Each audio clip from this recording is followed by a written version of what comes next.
అరే తెలంగాణలో అంటే నిజంగా ఎంత చిన్న చూపు అనేది అర్థమైంది అనుకుంటా. ఆఖరికి చిట్టిబాబు మాట్లాడుతున్న మాటలు కూడా స్కూల్లాలేనట, రోడ్లాలేనట. మరి ఇన్నేళ్ళు కాంగ్రెస్ పార్టీ పాలించింది వేస్ట్ అయిపోయింది ఇక్కడ. ఈ 10 ఏళ్ళ బీఆర్ఎస్ పాలనలో ఏమీ కాలేదట. స్కూళ్ళు వీళ్ళవే, రోడ్లు వీళ్ళవే. ఒకసారి వినండి ఈ ఆనిముత్యాలు కూడా అయిపోయింది. మన దాంట్లో మనకే ఇన్ని సమస్యలు ఉన్నాయంటే బే మీరు కాదు అన్నీ మేమే చేసినామనొచ్చి ఈయన కూడా కొత్తగా తయారై చెప్పుకొచ్చి నేను అది కూడా ఈరోజు తెలంగాణలో రోడ్లు కానివ్వండి, స్కూల్స్ కానివ్వండి, ఆసుపత్రులు కానివ్వండి, ఆనాడు తెలుగుదేశం పార్టీ అధికారంలో ఉన్నప్పుడు చేసిన అభివృద్ధి అర్థమైందా? స్కూళ్ళు అంట, ఆసుపత్రులు అంట, ఇంక అన్నీ వీళ్ళే కట్టించారు. ఇప్పుడు చౌమల్ల ప్యాలెసు, నిజాం కాలేజు, కోటి ఉమెన్స్ కాలేజు, తర్వాత ఉస్మానియా యూనివర్సిటీ, ఇక ఇట్లా చెప్పుకుంటూ పోతే మొత్తం ఇంక వీళ్ళే కట్టించారు అన్నట్టు. అరే అరే అసలు ఏమన్నా ఉందా? 10 ఏళ్ళకు ముందు ఎట్లుండే తెలంగాణ, 10 ఏళ్ళ తర్వాత తెలంగాణ ఎట్లుంది అంటే ఇంకా 10 ఏళ్ళు నోరు మూసుకున్న వాళ్ళందరికీ ఇప్పుడు అవకాశం వచ్చింది. ఎందుకు? దేనికి వచ్చి ఉంటుంది? రేవంత్ రెడ్డిని చూసుకోనా? ఈ మాటని కనీసం బనకచెర్ల కడతామంటే సపోర్ట్ చేయరు, అన్నీ మేమే చేసినామంటే సపోర్ట్ చేయరు, రేవంత్ రెడ్డి సపోర్ట్ చేయరు, మంత్రులు సపోర్ట్ చేయరు. ఏంది ఇదంతా? చెప్పేవాడు ఉంటే వినేవాడు లోకు అన్నట్టు ఏదో సామెత ఉంటుంది కదా, అట్లుంది. ఏడ రోడ్లు కథ? 10 ఏళ్ళకు ముందు రోడ్లేంది, కరెంట్ ఏంది, నీళ్ళేంది, ఆసుపత్రులు ఏంది, స్కూల్ ఏంది తెలియదా? ఏపీలకే దిక్కు లేదు కదా. ఏపీలో చేసిందే మీరు నాడు నేడు అని పెట్టి ప్రోగ్రాం పెడితేనే ఆ బెంచ్ల మీద స్టిక్కర్లు ఎత్తుకేసేసి మీరేదో పెట్టిరు కదా, మీరు అవి వేసుకున్నారు.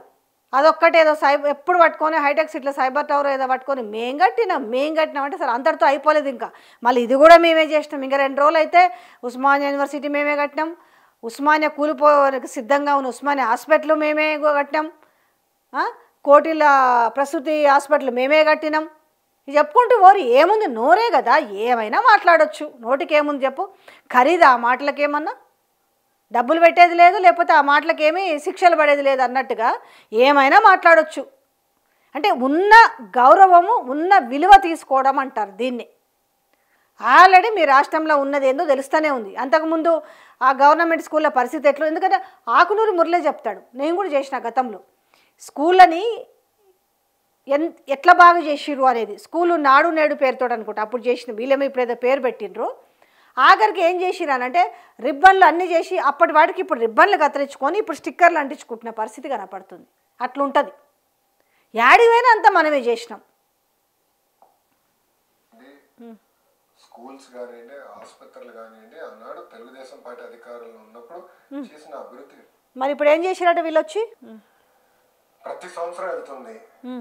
అంటే ఇది ఇంకా ఉమ్మడి ఆంధ్రప్రదేశ్ ఉంది, పొక్కలు పెట్టి ఇంకా దోముకొని పోదాం అనుకుంటున్నారా? ఇప్పుడు ఒక డెసిషన్ కావాలి, నిజంగానే ఏం రావాలి, నీళ్ళల్లో వాటా తెలంగాణకు వచ్చిన తర్వాతనే అని ఒక దిక్కుకెళ్ళి చెప్తానే ఉన్నారు. ఆయన ఏమో అసలు బనకచెర్ల గురించి టాపికే వస్తలేదు అనేసి మరి రేవంత్ రెడ్డి చెప్తాడు. మీరేమో ఇప్పుడు ఈ సూక్తులు వెళ్ళగక్కుతున్నారు. తెలంగాణ భూభాగం దాటి ఆంధ్ర భూభాగంలోకి వచ్చిన తర్వాత ప్రాజెక్ట్ నిర్మించి లిఫ్ట్ చేస్తున్నాం. ఓకే, ఒక అనుకున్న ఒక సంవత్సరం నీళ్ళు రాలేదని ప్రాజెక్ట్ ఖాళీగా ఉంటుంది. What is the problem? మిగులు జలాలు ఉన్నప్పుడే లిఫ్ట్ చేస్తాం కదా. మేము వెళ్ళి కాళేశ్వరం చిల్లు పెట్టాం కదరా స్వామి. ఏంటండి ఇది? అంటే కామన్, మీరు ఏమనుకోతే ప్రాంతీయ విద్వేషాలు రెచ్చగొడతాం కాదండి ఇది. ఇప్పుడు ఆ రోజు నిజంగానే తెలంగాణ ఇబ్బంది పెట్టాలనుకున్నప్పుడు కాళేశ్వరం అడ్డు తిరిగి ఉండొచ్చు కదా, వెళ్ళి గొడవ చేసి ఉండొచ్చు కదా. చేసిండ్రు కదా, వద్దని చెప్పేసి ఆల్రెడీ మీరు వేశారు, ఆ ప్రయత్నం కూడా చేశారు. Out of this issue, I have written. I will answer to CWC. You don't worry about it. I'll get my clearances. You don't worry about it. That much TDP is capable, boss. అరే Visakha steel plant కాపాడాం boss. NDA ప్రభుత్వం రెండోసారి అండి విశాఖ ఉక్కుని కాపాడింది. We know what data is. We know what మన జగన్ ద్వారా దత్తం చేసిండా.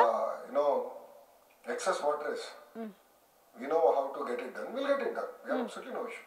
ఏమైనా కాళేశ్వరంకు పొక్కగొట్టి తీసుకుపోతున్నామా? నేను పొక్కగొట్టేందుకు ఇదేమన్నా శ్రీశైలం ప్రాజెక్టా, పోతిరెడ్డిపాడు ప్రాజెక్టా? ఇదేమన్నా ఉమ్మడి ఆంధ్రప్రదేశా? నువ్వు పొక్కగొట్టేది ఉంటే ఇది లిఫ్ట్ ఇరిగేషన్ కదా, ఇది పొక్కగొట్టే ప్రాజెక్ట్ కాదు కదా. కాళేశ్వరం ఇదే లిఫ్ట్ ఇరిగేషన్ ప్రాజెక్ట్. ఎత్తిపోతల ప్రాజెక్టుకు పొక్క కొట్టుడో చిల్లు కొట్టుడో ఉండదు. నీరు సముద్రంలోకి వెళ్తుంది. మనకు పాపం క్లారిటీ లేదు. మేము పొక్క కొట్టి తీసుకుపోతాం, చిల్లు కొట్టి తీసుకుపోతాం అనేది మిగులు జలాల డిష్ అని మాట్లాడుతున్నారు. కనీసము వాటాలు తేలాలి కదా. పనకచర్ల మేము కడతామనంటే మరి వీళ్ళకేమైంది నాకు అర్థం కాదు. అంటే ఇంత మాట మాట్లాడిండు అని అంటే ఇప్పుడు ఎవరిని చూసుకొని మాట్లాడిండు అనుకోవాలి. ఇక్కడ 10 ఏళ్ళు రాని ప్రస్తావన ఈరోజు ఇంతగా మాట్లాడుతున్నారు అని అంటే ఇలా మేము తీసుకుపోతున్నది మిగులు జలాలే కదా అని, తెలంగాణలో మిగిలిన మిగులు జలాలనే కదా గోదావరి జలాలు తీసుకుపోతామని మాట్లాడుతుంటే అసలు ఒక్కరన్నా కాంగ్రెస్ పార్టీలు, రేవంత్ రెడ్డి నోరెత్తాడు ముఖ్యమంత్రి, మంత్రులు నోరెత్తారు. మళ్ళీ తీరా ఇదే మాట తీసుకొచ్చి ప్రతిపక్షం వాళ్ళు మాట్లాడితే అప్పుడు మేల్కొని ఈ పాపం ఆనాటిది అనుకుంటూ కళ్ళబొల్లి కబుర్లు చెప్పుకుంటూ వస్తుంటారు. ఏమైనారు? ఏం నిద్రపోతున్నారా? చెవులు వినబడతలేవా? బాధ్యత లేదా? పోనీ బయటకు వచ్చి చెప్పండి, అవునంట మిగులు జలాలు తీసుకుపోతారంట మంచిది అనేసి ఒక మాట అన్న చెప్పండి. ఏదో ఒకటి తెలంగాణ ప్రజలకు అర్థమవుతుంది కదా. బాజాబ్తా నీళ్లు తీసుకుపోతామని చెప్తుంటే ఎందుకు ఇంత గమ్మునున్నారు? అసలు తెలంగాణ మీద ప్రేమ లేదు. ఒక్కనాడు ఏ సభలో సమావేశంలో జై తెలంగాణ అననోళ్ళు తెలంగాణ నీళ్ళని ఎట్లా కాపాడతారు? ఇంకా తెలంగాణ వ్యవస్థను ఎట్లా కాపాడతారు? తెలంగాణ సెంటిమెంట్ని ఎట్లా కాపాడతారు?